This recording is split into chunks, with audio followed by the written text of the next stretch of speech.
Hello friends. Last video में हमने recurring document को यूज़ किया था नॉर्मल पोस्टिंग के लिए, जो हमारी मंथ ऑन मंथ होती है। अब उसके बाद जो नेक्स्ट टाइप ऑफ डॉक्यूमेंट है वो हमारा फॉरेन करेंसी पोस्टिंग डॉक्यूमेंट है। हम फॉरेन करेंसी में कैसे पोस्ट कर सकते हैं?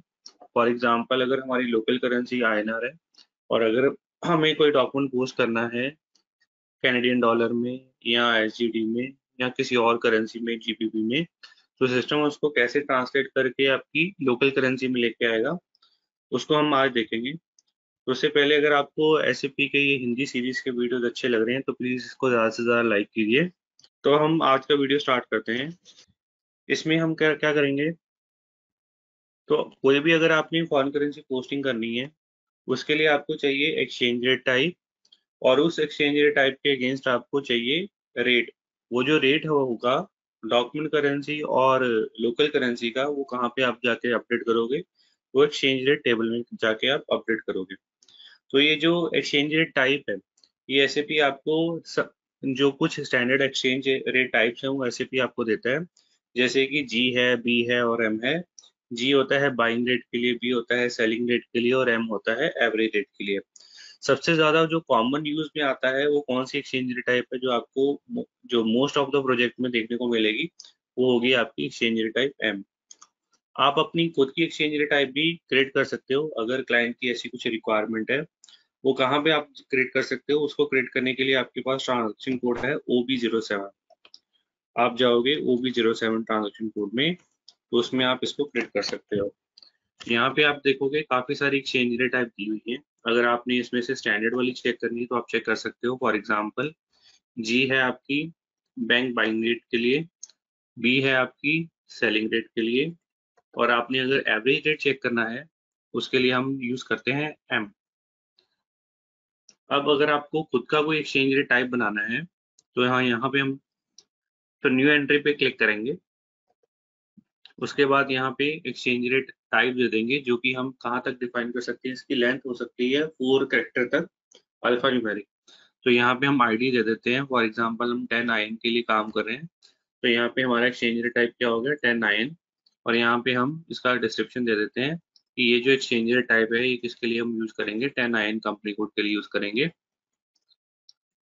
उसके बाद एंटर और सेव। अब हम जाएंगे नेक्स्ट करेंसी ट्रांसलेशन में। करेंसी ट्रांसलेशन क्या होता है? अगर मैं सिंपल वर्ड में बताऊं, करेंसी ट्रांसलेशन होता है कॉम्बिनेशन। आपको एक कॉम्बिनेशन क्रिएट करना है किसका? आपकी डॉक्यूमेंट करेंसी का और आपकी लोकल करेंसी का। एक्चुअली एसएपी कुछ स्टैंडर्ड कॉम्बिनेशन ऑलरेडी एसएपी में जो सॉफ्टवेयर है उसमें डिलीवर करके देता है। बट अगर कोई ऐसा करेंसी कॉम्बिनेशन है जो सिस्टम में नहीं सेटअप है, तो आप उसको कर सकते हो। जो कॉमन करेंसीज होती हैं वो ऑलरेडी सिस्टम में सेटअप होती हैं, उसके जो ट्रांसलेशन रेशियो या कॉम्बिनेशन है वो सिस्टम में सेटअप रहते हैं।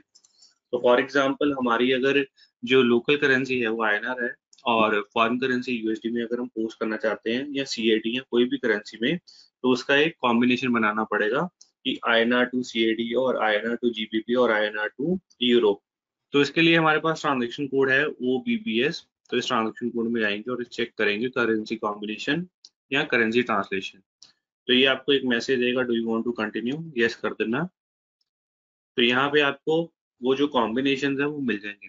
और वो जो कॉम्बिनेशन, करेंसी कॉम्बिनेशन जो बनाए हुए हैं एसएपी ने सिस्टम में, तो किसके अगेंस्ट बनाए हुए हैं? वो एक्सचेंज रेट टाइप के अगेंस्ट बनाए हुए हैं। तो एक्सचेंज रेट टाइप जो हमने अभी डिस्कस किया, जी, बी और एम, और जो हम खुद की भी बना सकते हैं, जैसे हमने अपने केस में बनाई है 10 IN।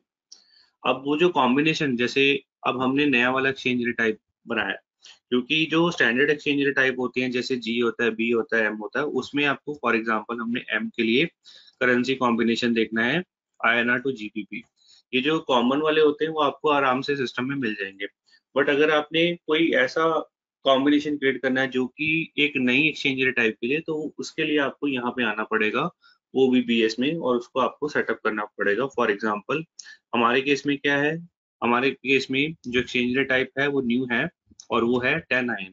तो सिस्टम में नहीं है क्योंकि वो हमने खुद से क्रिएट किया।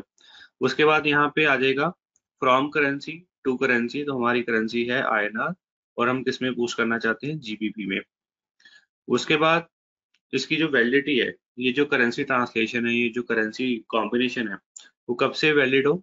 अगर आपने जैसे 1 अप्रैल से इसको करना चाहते हैं या इस मंथ से करना चाहते हैं या आज से करना चाहते हैं, तो वो वैलिडिटी डेट आप यहाँ पे डाल सकते हो। तो यहाँ पे हम ले लेते हैं 1 ऑफ अप्रैल 2022 और यहाँ पे रेशियो ले लेनी है हमने 1:1।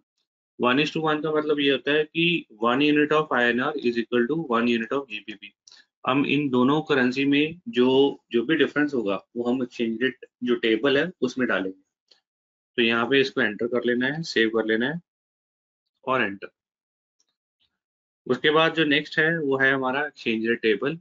अब यहाँ पे एक्सचेंज रेट टेबल में हम रेट डालेंगे, उसके लिए ट्रांजेक्शन कोड है OB08। तो यहाँ पे जाएंगे OB08 में और यहाँ पे भी अगर आप नोटिस करोगे कि एक्सचेंज रेट टाइप वाइज जो हमने रेट्स मेंटेन किए हुए हैं करेंसी कॉम्बिनेशन के लिए, जैसे कि यूरो INR के लिए, GBP CAD के लिए, ऐसे आपको different different exchange rate type के अगेंस्ट जो भी आपने रेट अपडेट करना हो यहाँ पे आप कर सकते हो।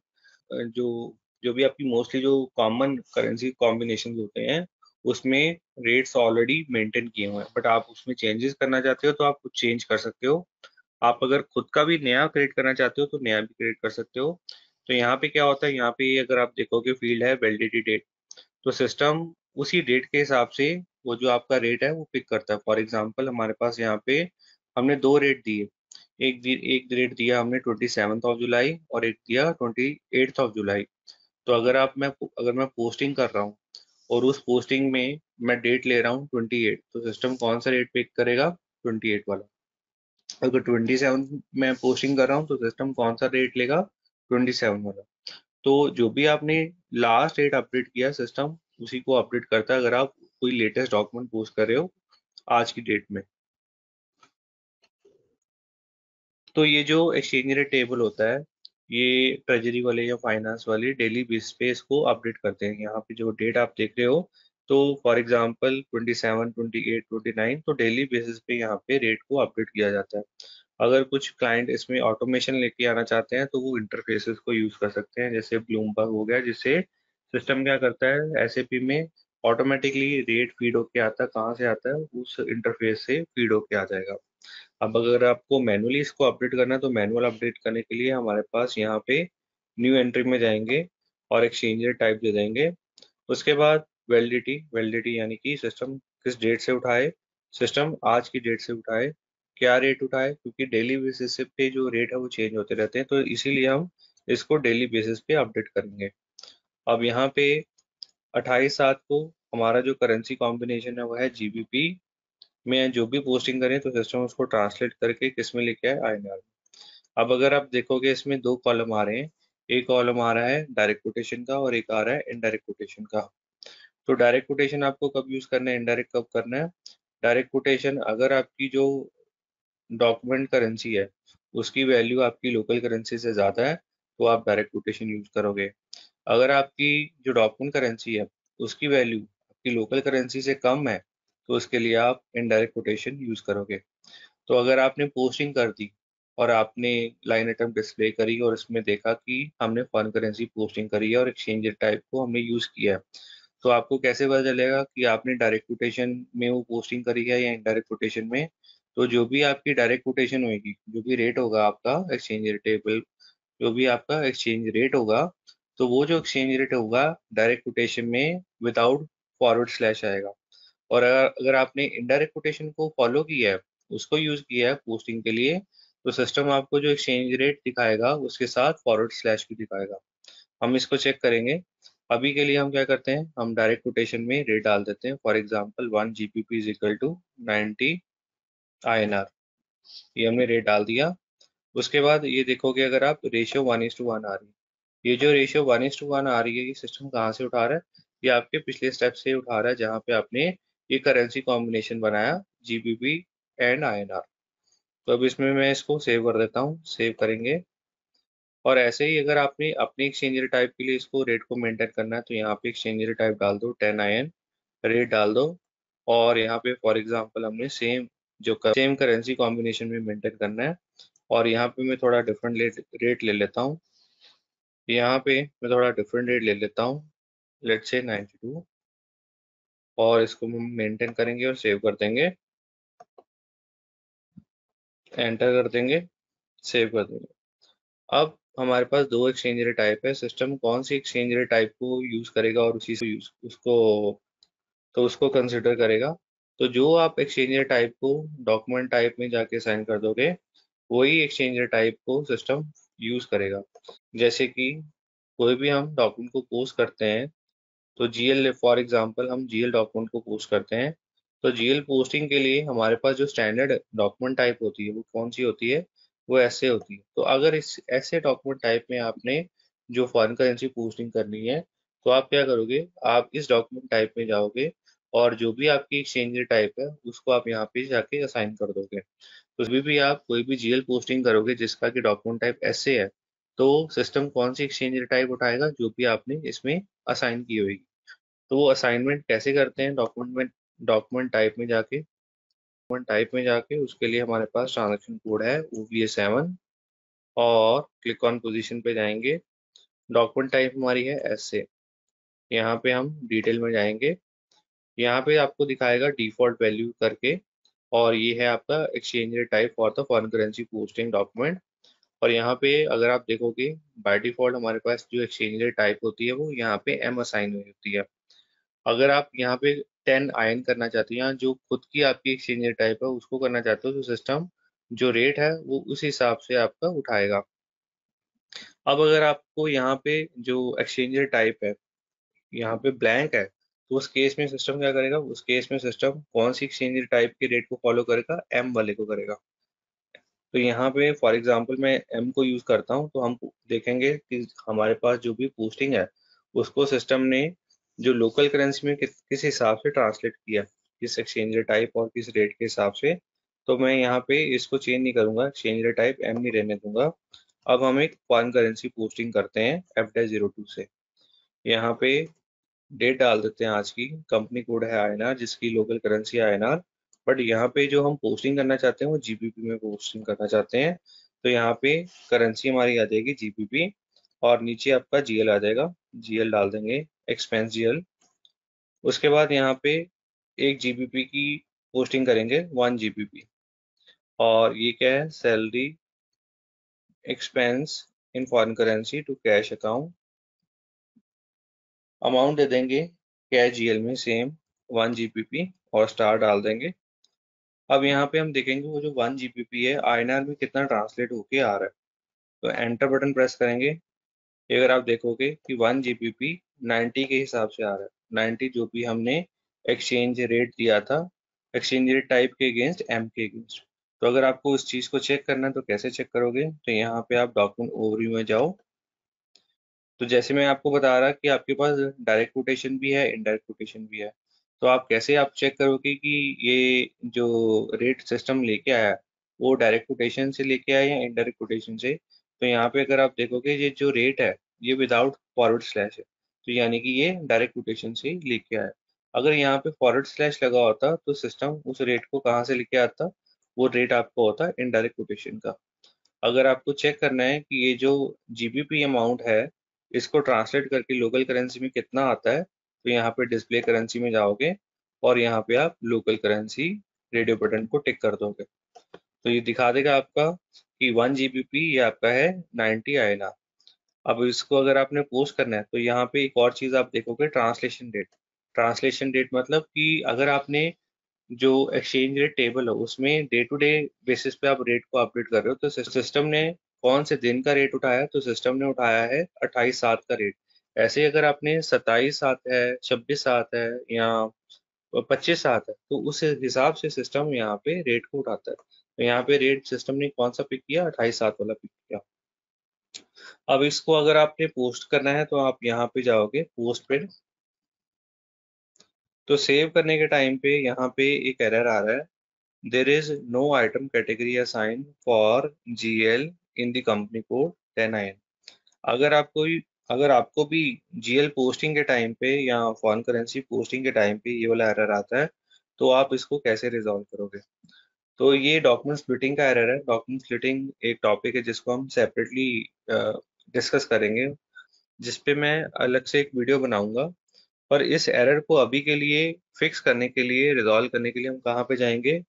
हम जाएंगे, न्यू स्क्रीन पहले खोल लीजिए और SPRO एंटर कीजिए और IMG एंटर कीजिए। IMG पे क्लिक कीजिए, उसके बाद आपने जाना है फाइनेंशियल अकाउंटिंग न्यू पे। अगर आप EHP 6 पे काम कर रहे हो तो यहाँ पे आपको दो ऑप्शन नजर आएंगी, फाइनेंशियल अकाउंटिंग और फाइनेंशियल अकाउंटिंग न्यू। तो आपने जाना है फाइनेंशियल अकाउंटिंग न्यू में, और उसके बाद जनरल लेजर अकाउंटिंग न्यू में, बिजनेस ट्रांजैक्शन में, डॉक्यूमेंट स्प्लिटिंग में। और यहाँ पे आपको जो GL है आपके, उसको क्लासीफाई करना है। किस हिसाब से क्लासीफाई करना है? आइटम कैटेगरी के हिसाब से। ये जो आइटम कैटेगरी कौन सी हो सकती है? बैलेंस शीट, रेवेन्यू और एक्सपेंस। तो जितने भी आपके GLs है, चाहे आपने बनाए हैं या चाहे वो GL आपने क्रिएट किए हैं या नहीं किए हैं, तो उसकी आपको रेंज को डिफाइन करना है आइटम कैटेगरी के हिसाब से। तो यहाँ पे सिस्टम आपसे आपका चार्ट ऑफ अकाउंट ID मांगेगा। चार्ट ऑफ अकाउंट ID हमारा है 10IN, और एंटर करेंगे इसको, और इसके बाद यहाँ पे न्यू एंट्री बटन पे टिक करेंगे। यहाँ पे हम बैलेंस शीट अकाउंट की रेंज दे देते हैं। अगर आपको नहीं याद है तो आप अपने चार्ट ऑफ अकाउंट में अकाउंट ग्रुप में जाओ। अकाउंट ग्रुप के लिए कौन सा ट्रांजेक्शन कोड है? OBD4 में जाएंगे और यहाँ पे क्लिक ऑन पोजीशन करेंगे। चार्ट ऑफ अकाउंट ID हमारा है 10IN। इस 10IN के अगेंस्ट हमने 4 अकाउंट ग्रुप बनाए हैं। जो तो 2 अकाउंट ग्रुप हैं वो बैलेंस शीट के लिए कौन कौन से हैं वो, एक तो है एसेट का और एक है आपका लायबिलिटी का। इसकी आप रेंज देख लो, ये स्टार्ट हो रही है 100,000 से लेके 2999 तक। तो ये जो सारे GLs है, या इसको आप किस में कैटेगराइज करोगे? इसको आप कैटेगराइज करोगे बैलेंस शीट कैटेगरी के अंदर। तो कैटेगरी यहाँ पे सबसे पहले तो GL रेंज दे देंगे कि हमारे जो GL की बैलेंस शीट GL की रेंज है 100,000 से लेके 299 तक, 2999 तक का है।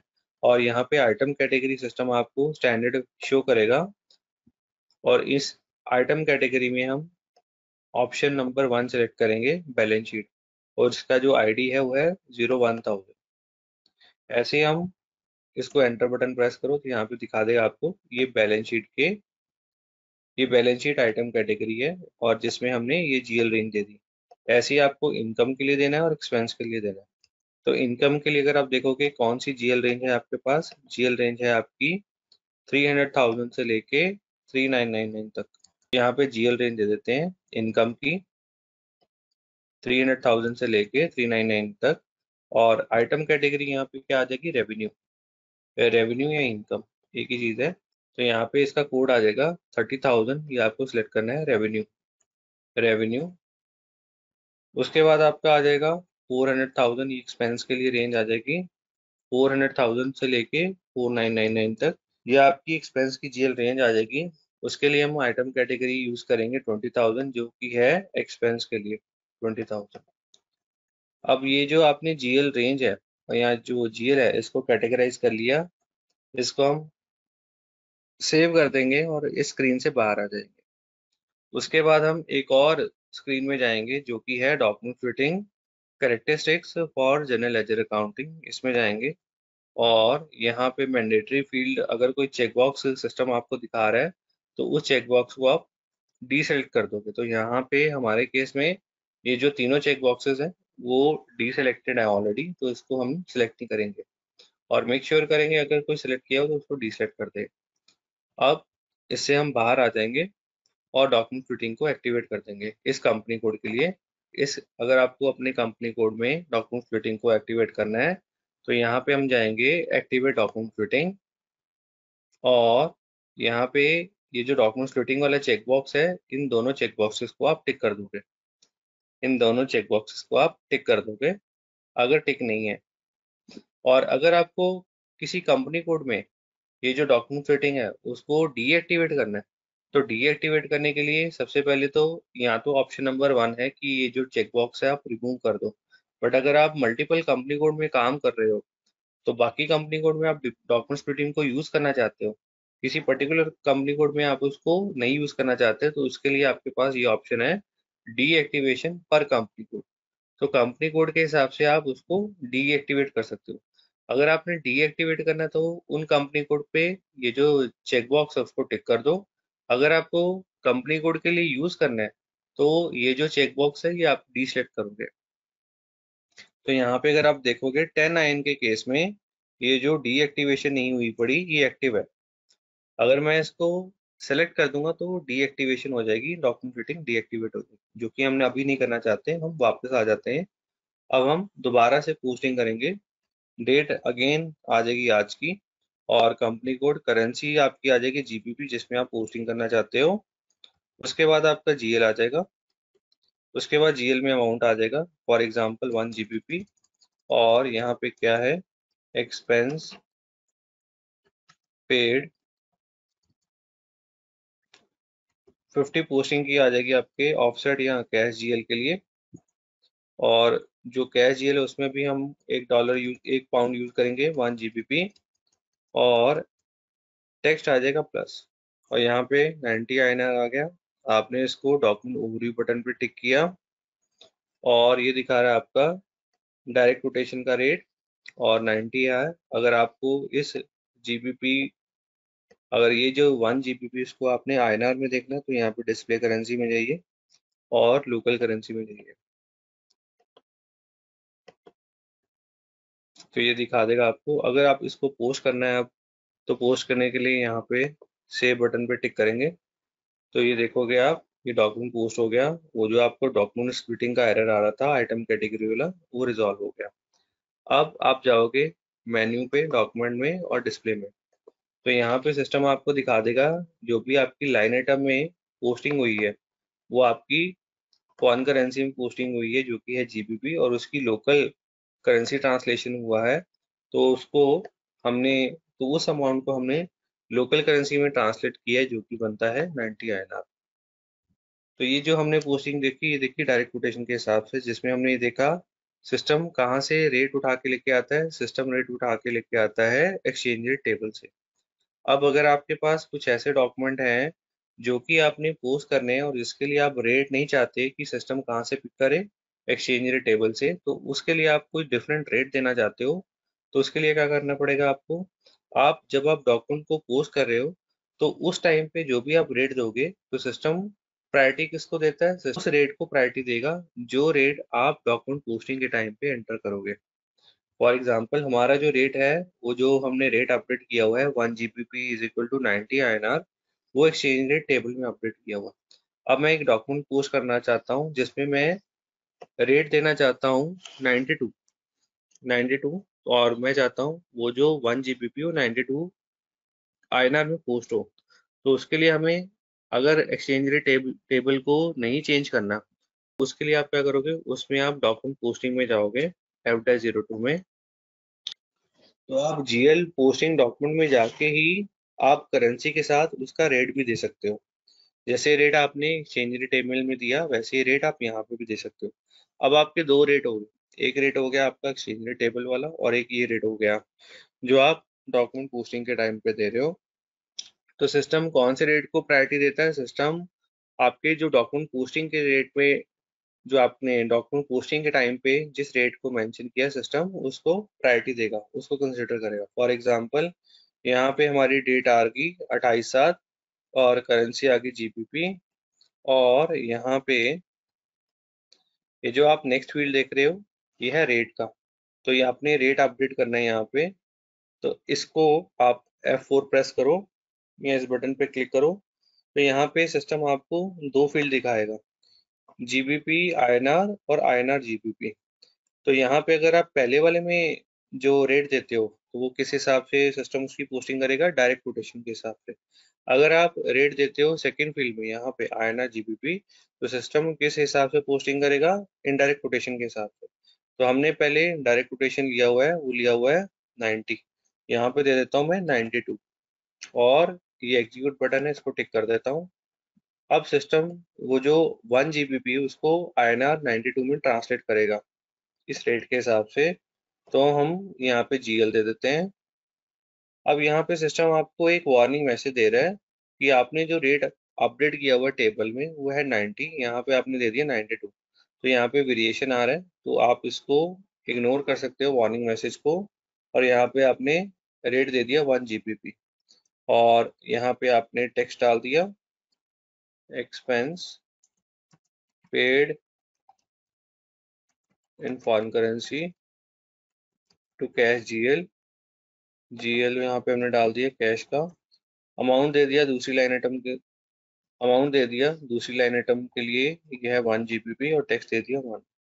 तो एंटर करो और अगर आप नोटिस करोगे यहाँ पे सिस्टम ने कौन सा रेट उठाया 92, जो कि आपने डॉक्यूमेंट पोस्टिंग के टाइम पे अपडेट किया था। तो सिस्टम ने आपका एक्सचेंज रेट टेबल वाला रेट नहीं उठाया। अगर आप डॉक्यूमेंट पोस्टिंग के टाइम पे रेट नहीं मेंशन करोगे तो सिस्टम टेबल से उठाएगा, अगर मेंशन करोगे टेबल से नहीं उठाएगा। तो यहाँ पे हम डॉक्यूमेंट ओवरव्यू में जाएंगे। ये 1 GBP आ रहा है। अगर आपको इसको लोकल करेंसी में देखना है तो यहाँ पे डिस्प्ले करेंसी में देखो, डिस्प्ले करेंसी पे टिक करोगे और यहाँ पे लोकल करेंसी में जाओगे, ये आपका आ जाएगा 92। अब मैं इसको सेव कर देता हूँ। अब इसको आप पोस्ट कर, अगर आप इसको डिस्प्ले करना चाहते हो तो डिस्प्ले में जाओ।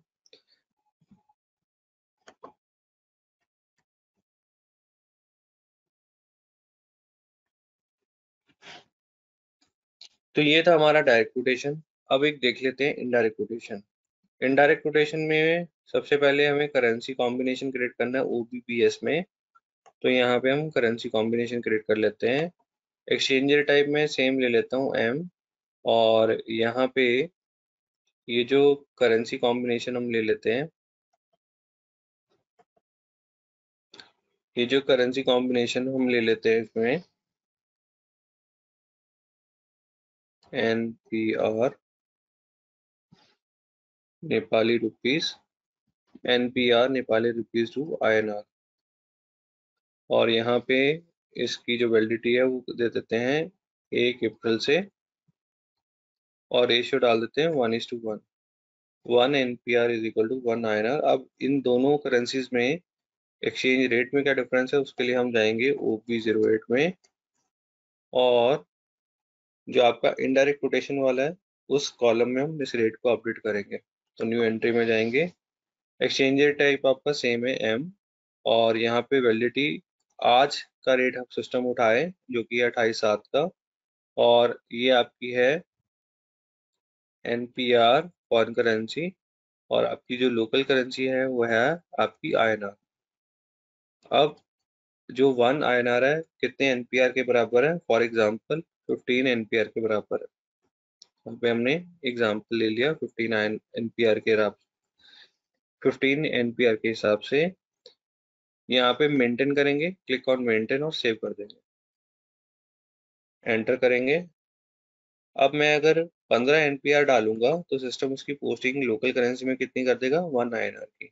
तो ये हम देखेंगे। सेव कर दिया, और इसके बाद हम नॉर्मल पोस्टिंग GL में आ जाएंगे। अब आपको डॉक्यूमेंट टाइप में जाने की जरूरत नहीं, क्योंकि उसमें ऑलरेडी आपने जो एक्सचेंज रेट टाइप लिया हुआ वो MB लिया हुआ है। तो आप जाओगे डॉक्यूमेंट पोस्टिंग में और यहाँ पे डेट आज की डाल दोगे आप, और फॉरेन करेंसी इस केस में क्या है आपकी NPR, और उसके बाद नीचे आ जाओ GL 400 100 दे देते हैं, एक्सपेंस का GL, और यहाँ पे मैं डाल देता हूँ 15 NPR की पोस्टिंग, 15 NPR डाल देता हूँ।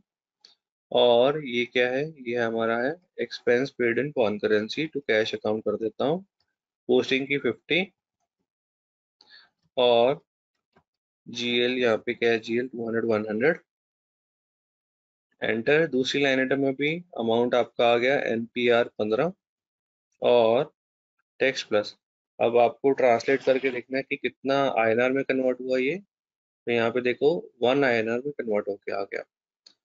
ऐसा ही अगर आपको डॉक्यूमेंट ओवरव्यू में जाना है और इसकी इंफॉर्मेशन को देखना है तो देखो इस बार क्या हुआ, इस बार जो आपको रेट सिस्टम दिखा रहा है वो फॉरवर्ड स्लैश से दिखा रहा है। फॉरवर्ड स्लैश मतलब कि इस केस में हमने इनडायरेक्ट कोटेशन को यूज किया। तो ये आपका 15 NPR है। अगर आपको लोकल करेंसी में चेक करना है तो ये आपकी आ गई लोकल करेंसी, रेडियो बटन पर टिक करोगे तो ये आपका आ जाएगा 1 INR, और इसको आप सेव कर दोगे। और इसमें भी आप जाओगे डॉक्यूमेंट मेन्यू में डिस्प्ले में, तो ये आपका डॉक्यूमेंट आ जाएगा। लाइन आइटम में अगर आप जाओगे तो सिस्टम आपको डॉक्यूमेंट करेंसी और लोकल करेंसी दोनों दिखा देगा। और अगर आप यहाँ पे हेडर में दिखाओ जाओगे तो हेडर में आपको दिखा देगा आपने कौन सा रेट फॉलो किया है। फॉरवर्ड स्लैश से आ रहा है तो इनडायरेक्ट कोटेशन रेट को फॉलो किया है।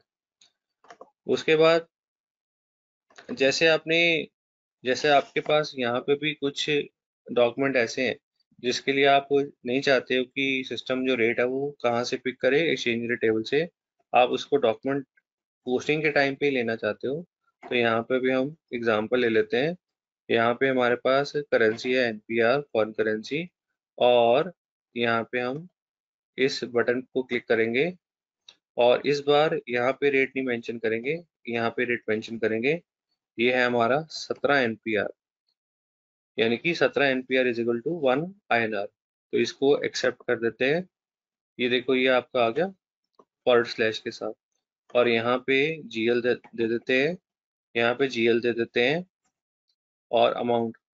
अब अगेन आपको ये मैसेज आ गया कि आपका जो इनडायरेक्ट कोटेशन का अमाउंट है वो आपने एक्सचेंज रेट टेबल में अपडेट किया हुआ 15, यहाँ पे लिया हुआ 17। ओके कर देते हैं और यहाँ पे हम डाल देते हैं 17 एनपीआर, और ये आपका आ गया एक्सपेंस इन फॉरेन करेंसी। और ये पोस्टिंग की 50 आ गई आपकी, पोस्टिंग की 50 आ गई आपकी। जीएल आपका आ गया कैश का 200 100 या ऑफसेट जीएल। अमाउंट दूसरे लाइन आइटम के लिए आ गया 17, यहाँ स्टार डाल दिया हमने, और टेक्स्ट प्लस। अब एंटर करेंगे तो यहाँ पे आपको दिखा देगा 1 आएगा। तो यहाँ पे हम जाएंगे डॉक्यूमेंट ओवरव्यू में, और अगर आपने देखना है यहाँ पे कि 17 एनपीआर इज इक्वल टू कितने आईएनआर है, तो डिस्प्ले करेंसी में जाएंगे, लोकल करेंसी यहाँ पे आपकी आ जाएगी 1 आईएनआर। तो इसको हम सेव कर देते हैं, और ये आपकी पोस्टिंग हो गई। अगर आपको इसको डिस्प्ले करना है तो वही अगेन मेन्यू डॉक्यूमेंट डिस्प्ले में जाओ। तो हमने आज के वीडियो में देखा कि अगर हमने कोई भी पोस्टिंग करनी है, फॉर एग्जांपल जीएल पोस्टिंग करनी है, तो हमारे पास दो करेंसीज हैं, डॉक्यूमेंट करेंसी, लोकल करेंसी। तो उस केस में हमने एक्सचेंज रेट टाइप को कैसे मेंटेन करना है, उसका जो कॉम्बिनेशन है, ट्रांसलेशन रेशियो को कैसे यूज करना है या उसको कैसे सेटअप करना है, और एक्सचेंज रेट टेबल को कैसे मेंटेन करना है, उसमें भी हमारे पास डायरेक्ट और इनडायरेक्ट कोटेशन है, उसको कैसे यूज करना है। तो ये थी फॉरेन करेंसी पोस्टिंग। अगर आपको आज का वीडियो अच्छा लगा तो इसको ज़्यादा से ज़्यादा लाइक कीजिए, शेयर कीजिए, कमेंट कीजिए, और चैनल को सब्सक्राइब कर लीजिए। Thank you so much.